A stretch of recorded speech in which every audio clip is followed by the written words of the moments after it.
Йомшак мамык юрган астында тирән йокыга талган табигать, кышкы урман. Әлеге фотосурәтләрне Туган газетасы укучылары төшергән. Сихри кыш иҗади бәйгесенә 20дән артык фотография килеп ирешә. Үз көчен яңалыклар тапшыру хәбәрчесе Раушания Сибатова да сынап карага була. Туган газетасын мин журналист буларак та, Гади Түбәнкамова буларак та бик яратып укыйм. Һәм менә Сихри кыш бәйгесе турында ишеткәч, аны күргәч инде мин кызым Алсуның фотосурәтеннән да җибәрергә булдым. Чөнки без кыш көне фотографияларга төшәргә яратабыз, табигатьтә бик күп йөрибез. Һәм миңа бик тә кызык булды көн саен лайкларның үсүен карау, кешеләр тавыш бирделәр, аларга бик зур рәхмәт әйтәсем килә. Бәйге газетаның ВКонтакте һәм Инстаграм социаль челтәрләрендә оештырыла. Җиңүчеләр тавыш бирү юлы белән сайлана.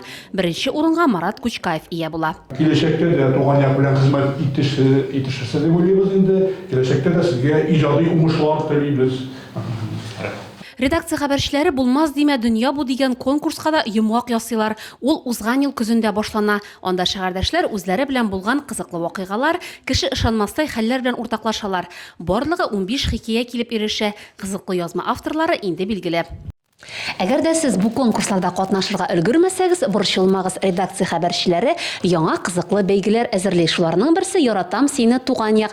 Ул газетаның 30 еллык юбилее уңайнан үткәрелә. Туган газетасына багышланган 4 еллык шигырьләрне редакциягә алып килергә яисә электрон почта аша юлларга була. Шулай ук видеога төшереп тә җибәрә аласыз. Җиңүчеләр 26 апрельдә билгеле булачак. Гөлия Нигъмәтуллина, Рафаэль Рәкыйпов, НТР яңалыклары.